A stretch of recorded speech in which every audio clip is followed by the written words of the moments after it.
క్రీస్తునందు ప్రియమైనటువంటి దేవుని వారలారా, దేవుని ప్రజలారా, దేవుని పిల్లలారా, మీ అందరికీ క్రీస్తు సంఘములన్నీ మీకు వందనములు చెప్పుచున్నవి. రోమా 16:16. మీ అందరూ కూడా మంచి ఆయుష్ ఆరోగ్యాలతో వర్ధిల్లాలని, మీ కుటుంబములన్నీ కూడా మనుషుల దయందును, పెద్దల దయందును, దేవుని దయందును దేవుడు అంచెలంచెలుగా మీ కుటుంబాలని దీవించి ఆస్వాదించాలని మీ అందరి కోసం ప్రతిరోజు కూడా ప్రార్థన చేస్తున్నాం. అదేవిధంగా మీ అందరి ప్రార్థన వలన, దేవుని దయ వలన దేవుడు నాకు మరొక అవకాశం అనుగ్రహించిన విధానం బట్టి దేవునికి కృతజ్ఞతాస్తుతులు సమర్పిస్తూ మరోసారి మీ అందరికీ నా హృదయపూర్వకంగా నిన్ను మనసుతో వందన సమర్పిస్తున్నా. ఈరోజు అనగా 2025వ సంవత్సరము అక్టోబర్ నెల 24వ తారీఖు శుక్రవారంలో మనం ఉన్నాం. మరి సమయంలో దేవుని యొక్క పరిశుద్ధ గ్రంథంలో నుంచి దేవునితో సహవాసము కలిగిన వారమని చెప్పుకొని చీకటిలో నడుచుట రెండో భాగాన్ని నేర్చుకోవడానికి ప్రయత్నించేద్దాం. దేవునితో సహవాసము కలిగిన వారమని చెప్పుకొని చీకటిలో నడుచుట దేవునితో సహవాసము కలిగి ఉన్నామా లేదా? ఎవరంతటి వారు ఆత్మ పరిశీలన చేసుకోవాల్సిన అవసరం అనేది ఉంది. రెండవదిగా క్రీస్తుతో సహవాసం కలిగి ఉన్నామా లేదా? పరిశుద్ధాత్మతో సహవాసం కలిగి ఉన్నామా లేదా? వెలుగులో నడుస్తున్నామా లేదా? అన్యోన్య సహవాసం కలిగి ఉన్నామా లేదా? ఒకవేళ ఏమైనా చీకటిలో నడుస్తూ దేవునితో సహవాసం కలిగిన వారమని చెప్పుకొని చీకటిలో నడుస్తున్నామా? వాస్తవానికి జాగ్రత్తగా ఆలోచన చేసినట్లయితే మనం సహవాసం ఎవరితో చేయాలి? అసలు మామూలుగా వాస్తవానికి మన సహవాసం ఎవరితో చేయాలి? ఎవరితో చేస్తే మనకు మేలు జరుగుతుంది? మన సహవాసము ఎవరితో చేస్తే మనకు మేలు జరుగుతుంది? మనం ఎవరితో సహవాసం చేయాలి? జాగ్రత్తగా ఆలోచన చేసినట్లయితే దేవునితో సహవాసం కలిగి ఉండాల్సిన అవసరం. మొట్టమొదటిగా గడిచిన తరగతిలో కూడా కొన్ని విషయములు మనం నేర్చుకుని ఉన్నాం. మొట్టమొదటిగా నరులు దేవునితో సహవాసము చేయుట ఎంతో ప్రయోజనకరం ఉంటుంది. అవునా కదా? నరులు దేవునితో సహవాసము చేయుట ఎంతో ప్రయోజనకరంగా ఉంటుంది. చాలా ప్రయోజనకరంగా ఉంటుంది. జాగ్రత్తగా ఆలోచన చేసినట్లయితే యోబు గ్రంథము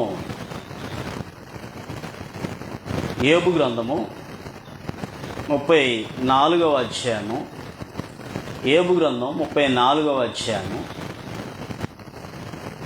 9వ వచనం నుంచి జాగ్రత్తగా గమనించినట్లయితే యోబు గ్రంథం 34వ అధ్యాయము 9వ వచనం నుంచి గమనించినట్లయితే అక్కడ నరులు దేవునితో సహవాసము చేయుట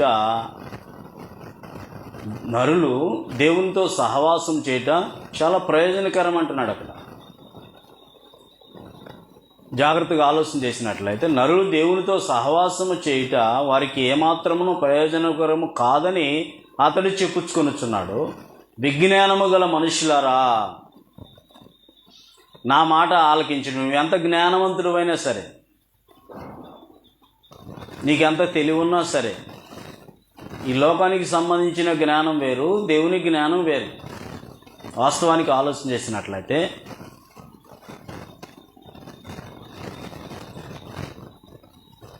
విజ్ఞానము గల మనుషులారా, నా మాట ఆలకించుడి.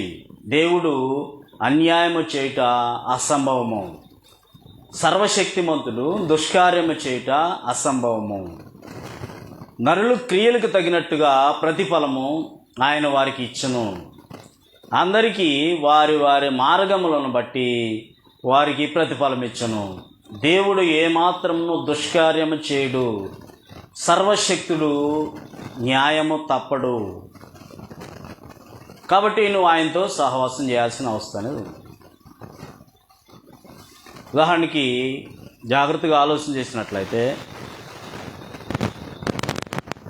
పరిశుద్ధ గ్రంథంలో దేవునితో సహవాసం చేసిన వాళ్ళు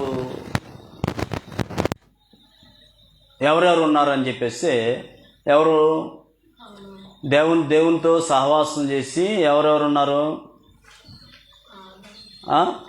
జాగ్రత్తగా ఆలోచన చేసినట్లయితే ఆదికాండము 5వ అధ్యాయము 21వ వచనం నుంచి గమనించినట్లయితే హానోకు 65 ఏండ్ల బ్రతికి మెతూషెలను కనెను. హానోకు 65 ఏండ్లు బ్రతికి మెతూషెలను కనెను. హానోకు మెతూషెలను కనిన తర్వాత 300 ఏళ్ళు దేవునితో నడుచుచు కుమారులను కుమార్తెలను కనెను. హానోకు దినములనియు 365 ఏండ్లు. హానోకు దేవునితో నడిచిన తర్వాత దేవుడు అతన్ని తీసుకుని పోయాను గనుక అతడు లేకపోయాను అనే మంచి గ్రంథం మనకి చూడవచ్చు అన్నమాట. ఇంకా ఆలోచన చేసినట్లయితే ఆ కాలాన్ని బట్టి నోహు కానివ్వండి, అబ్రహాం అయితే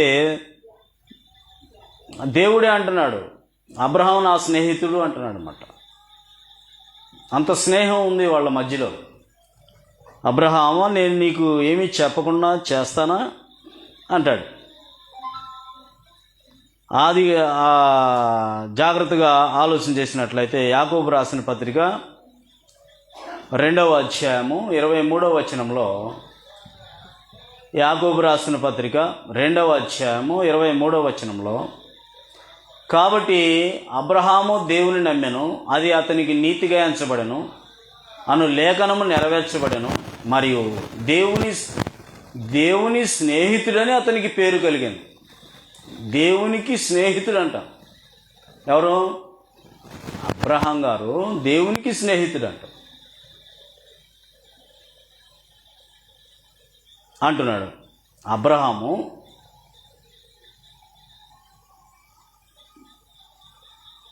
మరియు దేవుని స్నేహితుడని అతనికి పేరు కలిగాను.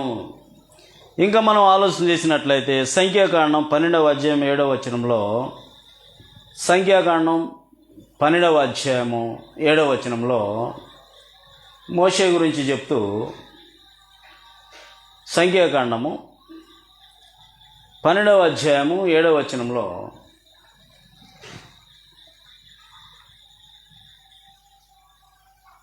రెండవ వచనం కూడా, మోషే చేత మాత్రము యెహోవా పలికించిన ఆయన మాట చేత పలికింపనిది అని చెప్పుకొనగా 3వ వచనం చూడండి.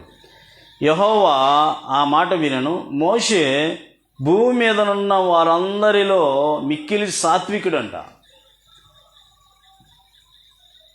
యెహోవా ఆ మాట వినను, మోషే భూమి మీదనున్న వారందరిలో కూడా మిక్కిలి సాత్వికుడు అని తెలియజేస్తూ 7వ వచనంలో అతడు నా ఇల్లంతటిలో నమ్మకమైన వాడు అంటున్నాడు. అంటే ఇంకా ఆలోచన చేసినట్లయితే పరిశుద్ధ గ్రంథంలో చాలామంది కనపడతారు మనకి, దేవునితో నడిచిన వారు లేక దేవునితో సహవాసం చేసిన వారు. మరి ఈ రోజున నీ సహవాసము, నా సహవాసము, మన సహవాసం ఎవరితో చేయాలంటే దేవునితో చేయాలి. దేవునితో చేయాలి. నరులు దేవునితో సహవాసము చేయుట నరులకి ఎంతో ప్రయోజనకరం అవుతుంది. ఆయనతో సహవాసము చేసిన ఎడల మనకేం కలుగుతుంది? సమాధానం కలుగుతుంది. దేవునితో సహవాసం చేస్తే ఏం కలుగుతుంది? సమాధానం కలుగుతుందని యోబు గ్రంథం 22వ అధ్యాయంలో, యోబు గ్రంథంలోనే 22వ అధ్యాయము, యోబు గ్రంథము 22వ అధ్యాయము 21 నుంచి గమనించినట్లయితే, యోబు గ్రంథం 22వ అధ్యాయము 21 నుంచి గమనించినట్లయితే అక్కడ ఆయనతో సహవాసము చేసిన ఎడల నీకు సమాధానము కలుగును, అలాగున నీకు మేలు కలుగుతుంది. నీవు దేవుని సన్నిధిలో ఉంటే, దేవుని మాట వింటే, దేవునితో సహవాసం కలిగి ఉంటే దేవుని బిడ్డలతో సహవాసం కలిగి ఉంటే నీకు ఖచ్చితంగా మేలు కలుగును. ఆయన నోటి ఉపదేశములను అవలంబించును. ఆయన నోటి ఉపదేశమును అవలంబించుము. ఆయన మాటలు నీ హృదయంలో ఉంచుకొనుము. సర్వశక్తిని వైపు నువ్వు తిరిగిన ఎడల నీ గుడారముల నుండి దుర్మార్గమును దూరముగా తొలగించిన ఎడల నీవు అభివృద్ధి పొందేదవు అంటున్నాడు. నీవు అభివృద్ధి పొందుతావు అని తెలియజేస్తున్నమాట కదా. వాస్తవానికి మనం ఎవరితో మన సహవాసం ఎవరితో ఉండాలంటే, నరులు దేవునితో సహవాసం చేయటం ఎంతో ప్రయోజనకరం. ఆయనతో సహవాసం చేసిన ఎడల మనకు సమాధానం కలుగుతుంది. జ్ఞానులు సహవాసము చేయువాడు జ్ఞానము గలవాడవు. ఉదాహరణకి జాగ్రత్తగా ఆలోచన చేసినట్లయితే, మీ పిల్లాడు ఉన్నాడు, ఈ పాప పిల్లాడు ఉన్నాడు, బాగా క్లాసులో ఫస్ట్ ఎవరు వస్తారో వాళ్ళతో సహవాసం చేసినట్లయితే, వాళ్ళు ఎంత దూరమైనా సరే, దూరం వాళ్ళైనా సరే, దగ్గర వాళ్ళు కాకపోయినా సరే, ఎంత దూరం వాళ్ళైనా సరే, వాళ్ళతో మనం సహవాసం చేస్తే, జ్ఞానులు సహవాసము చేయవాడు జ్ఞానము గలవాడవును. జ్ఞానులతో సహవాసం చేస్తే ఏమవుతుందంటే జ్ఞానం గలవాడు అవుతాడు అనమాట. క్లాసులో ఫస్ట్ క్లాస్ వచ్చిన వాళ్ళు ఉంటారు, అసలు పాస్ అవ్వని వాళ్ళు కూడా ఉంటారన్నమాట.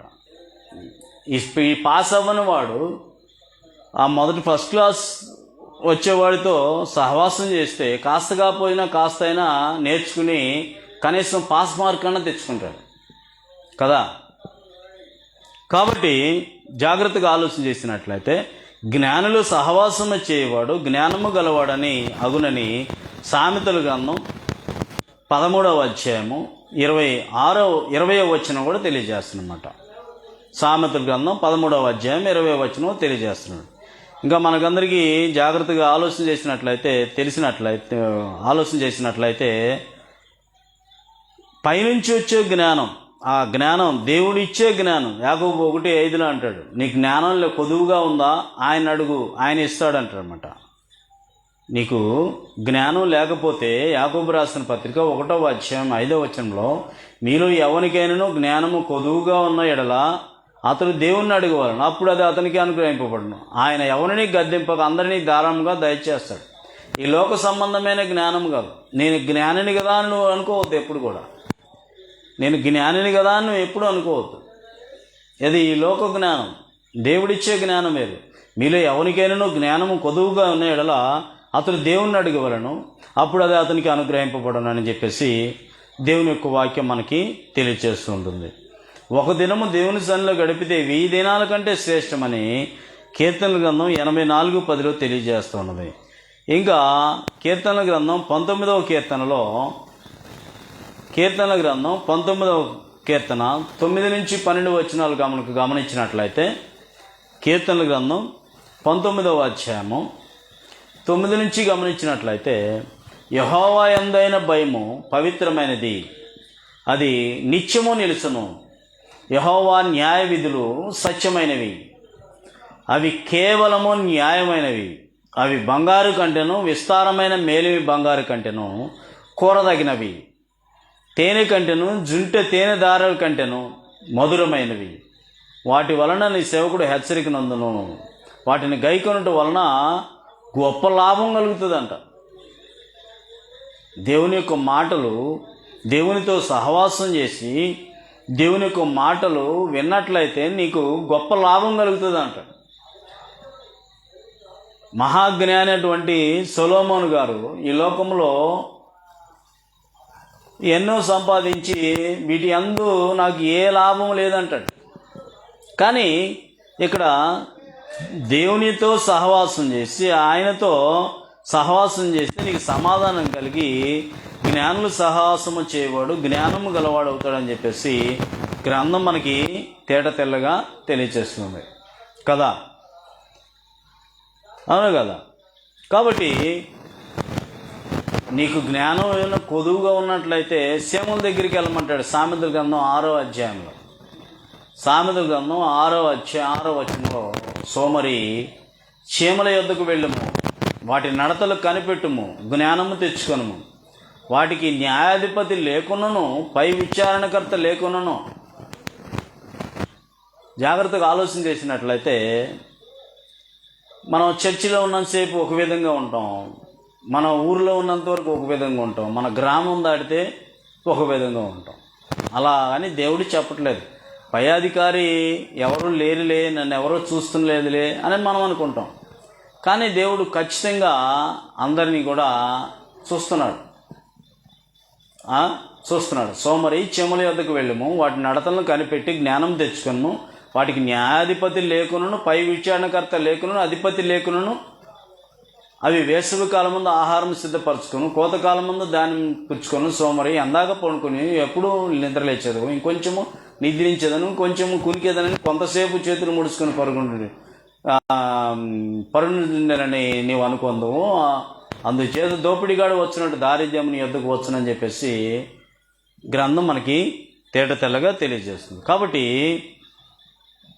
మనము సహవాసం ఎవరితో చేయాలంటే నరులు దేవునితో సహవాసం చేయటం ఎంతో ప్రయోజనకరం ఉంటుంది. ఆయనతో సహవాసం చేసిన వల్ల నీకు సమాధానం ఉంటుంది, కలుగుతుంది, మేలు జరుగుతుంది. జ్ఞానులు సహవాసం చేయవాడు జ్ఞానము గలవాడు అవుతుందని చెప్పేసి గ్రంథం తెలియజేస్తాం.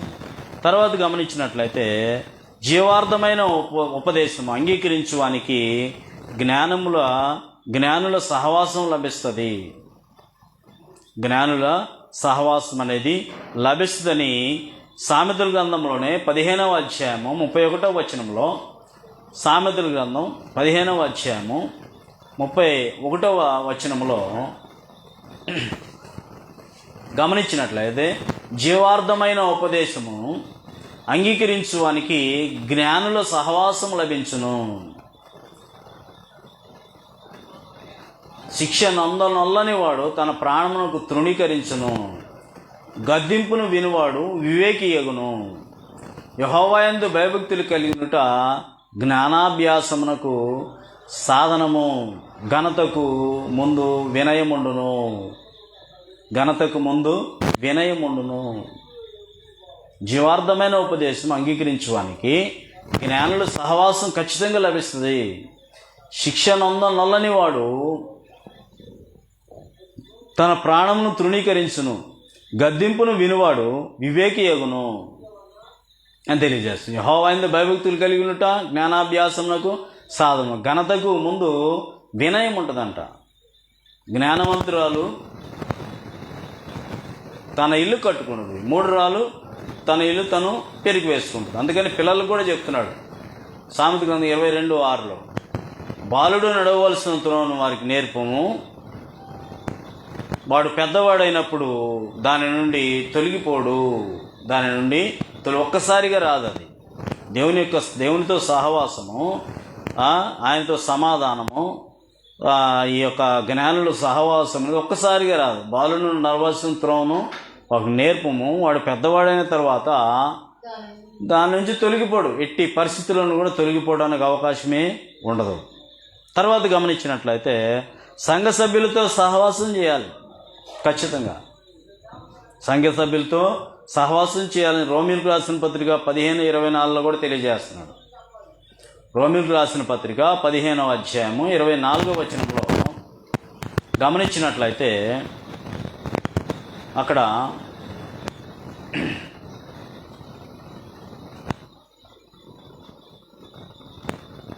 ఈ ప్రదేశములలో తీసారా, రోమీలకు రాసిన పత్రిక 15వ అధ్యాయం 24వ వచనంలో గమనించినట్లయితే ఈ ప్రదేశంలో నేనిక సంచరించవలసిన భాగము లేదు గనుక అనేక సంవత్సరాల నుండి మీ ఎద్దుకు రావాలని మిక్కిలి ఆపేక్ష కలిగి నేను స్పెయిన్ దేశమునకు వెళ్ళినప్పుడు మార్గములో మిమ్మల్ని చూసి మొదట మీ సహవాసం వలన కొంత మట్టుకు సంతృప్తి పొంది మీ చేత అక్కడికి సాగనంపబడుతుందని నిరీక్షిస్తున్నాను అంటున్నమాట. కాబట్టి దేవుని యొక్క వాక్యము జాగ్రత్తగా మనం ఎవరితో సహవాసం చేయాలంటే, మన సహవాసం ఎవరితో చేయాలంటే నరులు దేవునితో సహవాసం చేయాలి. అప్పుడు సమాధానం కలుగుతుంది. జ్ఞానులు సహవాసం చేయబడు జ్ఞానవంతుడును. జీవార్థమైన ఉపదేశం అంగీకరించడానికి జ్ఞానుల సహవాసం లభించును. సంఘ సభ్యులతో సహవాసం చేయాల్సిన అవసరం అనేది ఉంది. మన ప్రభువైన యేసుక్రీస్తు అను తన కుమారుని సహవాసమునకు మిమ్మల్ని పిలిచిన దేవుడు నమ్మదగినవాడు. ఎప్పటివరకు దేవునితో సహవాసం చేయటం గురించి నేర్చుకున్నాము. మరి ఇప్పుడు ప్రభువైన యేసుక్రీస్తు వారితో కూడా సహవాసం కలిగి ఉండాలని చెప్పేసి మొదటి కొరింథీయులకు రాసిన పత్రిక 1వ అధ్యాయం 9వ వచనంలో ప్రభువైన యేసుక్రీస్తు అను తన కుమారుని సహవాసమునకు మిమ్మల్ని పిలిచిన దేవుడు నమ్మదగినవాడు అంటున్నమాట. ఏ సహవాసంలో ఉండాలి నువ్వు? మొట్టమొదటగా దేవునితో సహవాసం చేయాలి, ఆయనతో సమాధానం కలిగి ఉండాలి. రెండవదిగా మన ప్రభువైన యేసుక్రీస్తు అను కుమారుని సహవాసమునకు మిమ్మల్ని పిలిచిన దేవుడు నమ్మదగిన వాడు కనుక ఆ సహవాసంలో ఉండాలని దేవుడు తెలియజేస్తున్నమాట. తన కుమారుని సహవాసం మిమ్మల్ని పిలిచిన దేవుడు, పిలిచింది ఆయనే కదా. ఏమని పిలిచాడు?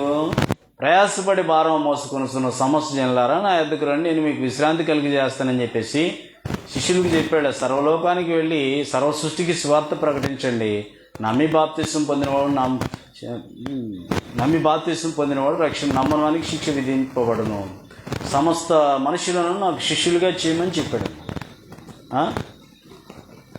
కుమారుని సహవాసంలో మనం ఉండాల్సిన అవసరం అనేది ఉంది. తర్వాత ప్రతి మనుషుడు ఏ స్థితిలో పిలువబడినో ఆ స్థితిలోనే దేవునితో సహవాసం కలిగి ఉండాలి. అంటే మొదటి కొరింథీయులకు రాసిన పత్రికలో 7వ అధ్యాయము, అదే మొదటి కొరింథీయులకు రాసిన పత్రిక 7వ అధ్యాయము 24వ వచనంలో 7వ అధ్యాయం 24వ వచనంలో సహోదరులారా ప్రతి మనుషుడును ఏ స్థితిలో పిలువబడినో ఆ స్థితిలోనే దేవునితో సహవాసం కలిగి ఉండాలి. కన్నిక విషయమైన ప్రభు యొక్క ఆజ్ఞ నేను పొందలేదు కానీ నమ్మకమైన వాడినై ఉండుటకు ప్రభు వలన కనికరం పొందిన వాడినై నా తాత్పర్యం చెప్పుచున్నాను. ఎప్పటి ఇబ్బందిని బట్టి పురుషుడు తానున్న స్థితిలో ఉండుట మేలని తలంచుకున్నాను. భార్య కలిగి ఉంటే భార్యతో నువ్వు వచ్చి ఏం చేయాలా? ఏ స్థితిలో ఉన్నావో ఆ స్థితిలో, పిలువబడిన స్థితిలోనే దేవునితో సహవాసం కొనసాగించాలని వివాహం చేసుకోలేదా ఆ స్థితిలోనే నువ్వు వెళ్ళి ఏ స్థితిలో ఉన్నావో ఆ స్థితిలోనే దేవునితో సహవాసం కలిగి ఉండాలని దేవుని యొక్క వాక్యం మనకు తెలియజేస్తుంది. తర్వాత మన సహవాసం అయితే తండ్రితో కూడాను ఆయన కుమారుడైన యేసుక్రీస్తుతో కూడాను ఉండాలి. మొదటి యోహాను పత్రికలో 1వ అధ్యాయము 3వ వచనంలో మాతో కూడా మీకును సహవాసము కలుగునట్లు మేము చూచిన దానిని వినిన దానిని మీకు తెలియజేస్తున్నాము. మన సహవాసం అయితే తండ్రితో కూడాను ఆయన కుమారుడైన యేసుక్రీస్తుతో కూడాను ఉన్నది. మన సంతోషము సంపూర్ణమగుటకై మేము ఈ సంగతులు వ్రాయిస్తున్నాము అని చెప్పేసి తెలియజేస్తున్నామన్నమాట కదా. మన సహవాసం తండ్రితో కూడాను ఆయన కుమారుడైన యేసుక్రీస్తుతో కూడాను ఉండాలి, ఖచ్చితంగా అలా కలిగి ఉండాలని తెలియజేస్తున్నాడు అన్నమాట. తర్వాత మనము దేవుని వెలుగులో నడిచిన ఎడల అన్యోన్య సహవాసము కలిగిన వారమై ఉంటాం. నేను దేవునికి పిలిచిన దేవుని సన్నిధిలోకి ఎందుకు వచ్చాం? వెలుగులోనికి ఎందుకు వచ్చాం? ఆయనతో కట్టబడి ఆయన వెలుగులో నడవటానికే మనము వచ్చి ఉన్నాం. ఆయనకి వేరుగా ఉండి మనమేమి చేయలేం. యోహాను సువార్త 15వ అధ్యాయం అంటాడు, నేను నిజమైన ద్రాక్షవల్లిని, నా తండ్రి వ్యవసాయకుడు, నాలో ఫలింపని ప్రతి తీగ తీసి పారవేయనని తెలియజేస్తున్నాడు. నాకు వేరుగా ఉండి మీరేమీ చేయలేరని తెలియజేస్తున్నాడు. కాబట్టి మనము దేవుని వెలుగులో నడిచిన ఎడల అన్యోన్య సహవాసము గల వారమై ఉందము అని చెప్పేసి మొదటి యోహాను పత్రిక 1వ అధ్యాయము 7వ వచనంలో అయితే మనం వెలుగులోనున్న ప్రకారం ఆయన వెలుగులోనున్న ప్రకారము మనమును వెలుగులో నడిచిన ఎడల మనము అన్యోన్య సహవాసము గలవారమై ఉందము అని చెప్పేసి ఇక్కడ తెలియజేస్తున్నమాట. సంఘములో సహవాసం కలిగి ఉండాలని ఆనాటి అపోస్తులు ఏం తెలియజేస్తున్నారంటే అపోస్తుల కార్యములు 2వ అధ్యాయము 42వ వచనంలో వాళ్ళు ఏ విధంగా ఉండి ఉన్నారంటే, మీరు అపోస్తుల బోధ యందును సహవాసమందును అపోస్తులు ఏదైతే బోధించారో దాన్నే తూచా తప్పకుండా ముందుకు వెళ్ళేవాడు అన్నమాట కదా. వీరు అపొస్తలుల బోధ యందును సహవాసమందును రొట్టె విరుచుట యందును ప్రార్థన చేయటి యందును ఎడతెగక యుండిరి. ఎడతెరిపి లేకుండా మనకు వర్షాలు పడుతున్నాయి. ఎడతెరిపి లేకుండా పడుతుంది ఏంటి వర్షం అని అనుకుంటూ ఉంటాం. అలాగనే వీరు అపొస్తలుల బోధ యందును సహవాసమందును రొట్టె విరుచుట యందును ప్రార్థన చేయటి యందును ఎడతెగక యుండిరి. కాబట్టి హెబ్రీ పత్రికలో కూడా 10వ అధ్యాయము 24వ వచనంలో అంటాడు, కొందరు మారుకొనుచున్నట్టు సమాజంగా కూడుట మానక ఒకరినొకడు హెచ్చరించుచు ఆ దినము సమీపించుట మీరు సూచన కొలది మరి ఎక్కువగా అలాగ చేయొచ్చు ప్రేమ చూపుటకును సత్కార్యము చేయుటకును ఒకరినొకడు పురుకొల్పవాలని ఆలోచించుము. కొందరు మానుకొనుచున్నట్టుగా సమాజము కూడటం మానక ఒకరినొకడు హెచ్చరించుచు ఆ సహవాసములు ఎవరైనా కుడికి కానీ ఎడమ కానీ తొలగినట్లయితే హెచ్చరించాల్సిన బాధ్యతనే ఉంది. హెచ్చరించాల్సిన బాధ్యత. ఆ దినము సమీపించుట మీరు సూచన కొలది మరి ఎక్కువగా అలాగూ చేయొచ్చు ప్రేమ చూపుటకును సత్కార్యము చేయుటకును ఒకరినొకడు పురుకొల్పుకున్న వాళ్ళని ఆలోచించము అని అంటున్నాడు అన్నమాట కదా. తర్వాత ప్రభువైన యేసుక్రీస్తు కృపయు దేవుని ప్రేమయు పరిశుద్ధాత్మ సహవాసమును మీ అందరికీ తోడై ఉండునుగాక అని చెప్పేసి 2వ కొరింథీయులకు రాసిన పత్రిక 13వ అధ్యాయము 14వ వచనంలో 2వ కొరింథీయులకు రాసిన పత్రిక 13వ అధ్యాయము 14వ వచనంలో ప్రభువైన యేసుక్రీస్తు కృపయు దేవుని ప్రేమయు పరిశుద్ధాత్మ సహవాసము మీకందరికీ కూడా తోడై ఉండును గాక అంటున్నాడు అన్నమాట కదా. తర్వాత చివరిగా పరిశుద్ధాత్మయందు సహవాసము కలిగి ఉంట. ఫిలిప్పీ పత్రికలో 2వ అధ్యాయం 1వ వచనంలో ఫిలిప్పీ పత్రిక 2వ అధ్యాయం 1వ వచనం జాగ్రత్తగా ఆలోచన చేసినట్లయితే అక్కడ కావున క్రీస్తునందు హెచ్చరిక అయినను ప్రేమ వలన ఆదరణ అయినను ఆత్మయందు ఏ సహవాసమైనను ఏ దయారసమైనను వాత్సల్యమైనను ఉన్న ఎడల మీరు ఏక మనుషులగునట్లుగా ఏక మనుషులగునట్లుగా ఏక ప్రేమ కలిగి ఏకభావము కలిగిన వారుగా ఉండి ఒక్కదాని యందే మనసుంచుచు నా సంతోషమును సంపూర్ణము చేయడి అని తెలియజేస్తున్నాడు.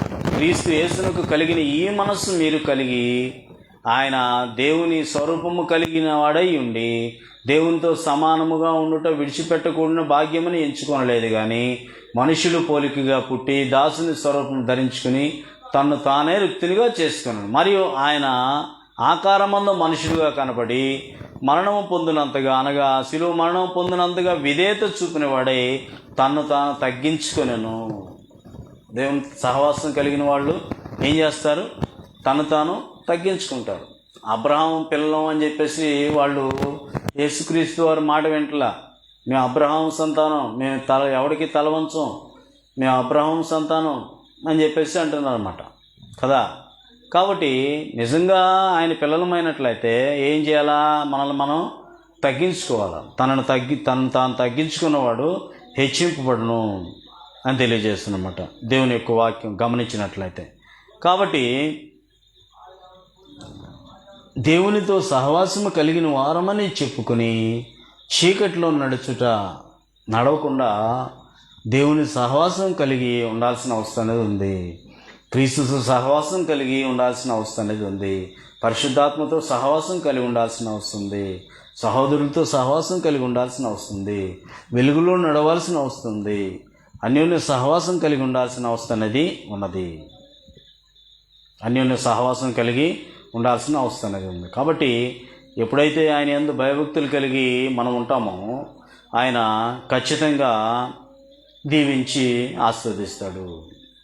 ఎప్పుడైతే దేవుని యందు భయభక్తులు కలిగి మనం నడుచుకుని ఆయన ఏదైతే చెప్పాడో దాని ప్రకారం మనం నడుచుకుంటామో, ద్వితీయోపదేశకాండంలో అంటాడు కదా, ఏమంటాడు? 28వ అధ్యాయంలో, ద్వితీయోపదేశకాండం 28వ అధ్యాయంలో, నీవు నీ దేవుడైన యెహోవా మాట శ్రద్ధగా విని నేడు నేను నీకు ఆజ్ఞాపించుచున్న ఆయన ఆజ్ఞలన్నింటినీ అనుసరించి నడుచుకునే ఎడల నీ దేవుడైన యెహోవా భూమి మీద ఉన్న సమస్త జన్మ కంటే నిన్ను ఖచ్చితంగా హెచ్చిస్తాడని చెప్పేసి తెలియజేస్తుంది.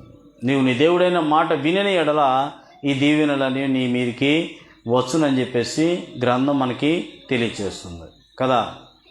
దేవుని యొక్క మాట వినాల, ముందు మాట వినాల. ఇంకా మనకి తెలిసినట్టుగా కీర్తనల గ్రంథం 28వ అధ్యాయంలో, కీర్తనల గ్రంథం 28వ అధ్యాయంలో, కీర్తనల గ్రంథం 128వ కీర్తన, క్షమించండి, 128వ కీర్తనలో యెహోవా యందు భయభక్తులు కలిగి ఆయన త్రోవల యందు నడుచు వారందరూ కూడా చాలా ధన్యులు అని తెలియజేస్తున్నారు. ధన్యులు, నిశ్చయంగా నీవు నీ కష్టార్జితమును అనుభవించదవు, నీవు ధన్యుడవు, నీకు మేలు కలుగును, నీ లోగిట నీ భార్య ఫలించి ద్రాక్ష వలె ఉండను, నీ భోజనపు బలచుటు నీ పిల్లలు ఒలివ మొక్కల వలె ఉండరు. యెహోవా యందు భయభక్తులు కలవాడు ఇలాగా ఆశీర్వదించబడును. సీయోను నుండి యెహోవా నిన్ను ఆశీర్వదించును, నీ జీవితకాలం అంతా యెరూషలేములో క్షేమం కలుగుట చూసేదవు, నీ పిల్లల పిల్లలను నీవు చూసేదవు, ఇశ్రాయేలు మీద సమాధానము ఉండునుగాక అంటున్నాడు కదా. కాబట్టి 22వ కీర్తన కూడా గమనించినట్లయితే, యెహోవా మందిరములకు వెళ్ళుదమని జనులు నాతో అనినప్పుడు నేను సంతోషించితిని. యెరూషలేమా, మా పాదములు నీ గుమ్మలలో నిలుస్తున్నవి. యెరూషలేమా, బాగుగా కట్టబడిన పట్టణం వల్ల నీవు కట్టబడి ఉన్నావు. ఇశ్రాయేలు నియమింపబడిన శాసనం బట్టి, యెహోవా నామమును బట్టి నీ కృతజ్ఞతాస్తుతి చెల్లించుటకే వారు గోత్రముల వారు యెహోవా గోత్రములు అక్కడికి ఎక్కి వెళ్ళును. అతడ న్యాయము తీర్చుటకే సింహాసనములు దావీదు వంశీయులు సింహాసనములు స్థాపింపబడి ఉన్నవి. యెరూషలేము యొక్క క్షేమము కొరకు ప్రార్థన చేయడి. యెరూషలేమా, నిన్ను ప్రేమించువారు వర్ధిల్లుదురు, నీ ప్రాకారంలో నెమ్మది కలుగును. దేవుని సన్నిధిలో ఏముంటుంది? నెమ్మది ఉంటుంది, నెమ్మది కలుగును. నీ నగరిలో క్షేమం ఉండును. నీ సహోదరుల నిమిత్తము, నా సహవాసుల నిమిత్తము నీకు క్షేమము కలుగును గాక అని నేనందును. మన దేవుడైన యెహోవా మందిరము నిమిత్తము నీకు మేలు చేయ ప్రయత్నించేదను అని చెప్పేసి అక్కడ దేవుని యొక్క మాటలు మనం చూడవచ్చు కదా. కాబట్టి ఇంకా ఆలోచన చేసినట్లయితే 92వ కీర్తనలో కూడా, కీర్తనల గ్రంథం 92వ కీర్తన నేను ముగించబోతున్నాను. కీర్తనల గ్రంథం 92వ కీర్తనలో, కీర్తనల గ్రంథం 92వ కీర్తన 12వ వచనం నుంచి గమనించినట్లయితే, నీతిమంతులు ఖర్జూర వృక్షం వలె మొవ్వ వేయుదురు, లెబానోను మీద దేవదారు వృక్షం వలె వారు ఎదుగుదురు. యెహోవా మందిరములో నాటబడిన వారు మన దేవుని ఆవరణములలో వర్ధిల్లుదురు. నాకు ఆశ్రయదుర్గమని యెహోవా యథార్థవంతుడనియు ఆయన యందు ఏ చెడుతనము లేదని ప్రసిద్ధి చేయుటకై వారు ముసలితనమందు ఇంకనూ చిగురు పెట్టుదురు, సారము కలిగి పచ్చగా ఉందురు అని చెప్పేసి గ్రంథం మనకి తెలియజేస్తుంది. ఇంకా సామెత గ్రంథం 24:16లో, నీతిమంతుడు 7 మార్లు పడినను తిరిగి ఖచ్చితంగా లేచునని తెలియజేస్తుంది సామెతలు 24:16లో. కాబట్టి సామెతలు 9:10లో కూడా, సామెతల గ్రంథం 9వ అధ్యాయము, సామెతల గ్రంథం 9వ అధ్యాయము 10-11 వచనాల్లో కూడా, యెహోవా యందు భయభక్తులు కలిగినటయే జ్ఞానమునకు మూలము, పరిశుద్ధ దేవుని గురించిన తెలివి వివేచనకు ఆధారము, నా వలన నీవు దీర్ఘాయువు కలుగును, నీవు జీవించు సంవత్సరంలో అధికమగును అని తెలియజేస్తున్నమాట. కాబట్టి ఈ విధంగా చూసుకుంటూ వెళ్ళిపోయినట్లయితే చాలా మనకి లేఖనాలు మనం కనిపిస్తాయి. కాబట్టి నువ్వైనా నేనైనా ఎవరితో సహవాసం చేయాలి? మొట్టమొదట దేవునితో సహవాసం చేయాల్సిన అవసరం అనేది ఉంది. క్రీస్తుతో సహవాసం చేయాల్సిన అవసరం ఉంది. పరిశుద్ధాత్మ నీలో ఉంది కాబట్టి ఆ పరిశుద్ధాత్మతో నీవు దేవునితో సహవాసం చేయాల్సిన అవసరం అనేది ఉంది. ఆ సహవాసం ఎవరితో అంటే దేవునితో, క్రీస్తుతో సహవాసం కలిగి ఉండాలా. పరిశుద్ధాత్మతో వెలుగులో నడుస్తూ ఉండాలి. ఎప్పుడు వెలుగులో ఉండాలి. ఎప్పుడు కూడా మనం వెలుగులోనికి ఎప్పుడు కూడా వెలుగువారమై ఉండాలి. రాత్రివారమై ఉండకూడదు. వెలుగువారమై ఉండి అనేక మందిని వెలిగించే చెప్పుకున్నాం కదా. ఒక క్యాండిల్తో ఎన్ని దీపాలైనా, ఎన్ని క్యాండిల్స్ అయినా వెలిగించవచ్చు. ఒక బల్బు, కరెంట్ బల్బుతో ఎన్ని బల్బులైనా వెలిగించవచ్చు. ఆ? దేవుడు వెలుగై ఉన్నాడు. ఆ వెలుగులోనికి మనం అందరం కూడా చేరుకుని అందరినీ కూడా దాంట్లోకి నడిపించడానికి మనం ప్రయత్నం చేయాల్సిన అవసరం ఉంది. దేవునితో సహవాసము కలిగిన వారమని చెప్పుకొని చీకట్లో నడవకుండా దేవునితో క్రీస్తుతో సహవాసం కలిగి వెలుగులో నడుస్తూ అన్యోన్య సహవాసం కలిగి ఉండాల్సిన అవసరం అనేది ఉందన్నమాట. అప్పుడు అన్ని విషయాల్లో కూడా మనుషుల దయందును, పెద్దల దయందును, దేవుని దయందును అన్ని విషయాల్లో కూడా దీవించబడతావు, ఆశీర్వదించబడతావు. కాబట్టి చెప్పాడు కదా, అది ఎఫెసీ పత్రికలో 1:3 మన ప్రభువైన యేసుక్రీస్తు యొక్క తండ్రియగు దేవుడు స్తుతింపబడును గాక. ఆయన క్రీస్తునందు పరలోక విషయములలో ఆత్మ సంబంధమైన ప్రతి ఆశీర్వాదం మనకు అనుగ్రహించని చెప్పినట్లుగా ఆయన మాట విన్నట్లయితే, ఆయన చెప్పింది చేసినట్లయితే మనము ఆయన ఏ విధంగా నడమన్నాడు ఆ విధంగా నడిచినట్లయితే ఎవరికి బెదరన అవసరం లేదు, ఎవరికి దడవాల్సిన అవసరం లేదు. ఆ వెలుగులో నడిచినంతసేపు కూడా నీకు అన్ని విధాలా కూడా ఎవరెవరు నడిచారో కూడా చూసాము. ఎవరెవరు హానోకు, నోహు కూడా చెప్పుకోవచ్చు. చెప్పిన మాట విన్నాడు కదా. నోహు, అబ్రహాం, ఇస్సాకు, యాకోబు వీళ్ళందరూ కూడా దేవునితో నడిచారు. దేవునితో మరి ఎవరు ఎంతవరకు నడుస్తున్నారో ఎవరంతటి వారు ఆత్మ పరిశీలన చేసుకోవాల్సిన అవసరం అనేది ఉందన్నమాట. ఎప్పటివరకు ఓపికతో చక్కగా నేను మీ అందరికీ హృదయపూర్వకంగా నిండు మనసుతో వందనాలు సమర్పిస్తూ మీ అందరు కూడా ఆత్మీయంగా బలపడి స్థిరపడాలని ముందుకు వెళుతూ మీ అందరికీ వందనాలు సమర్పిస్తూ ముగించుతున్నా. అందరికీ వందనాలు. ప్రార్థన.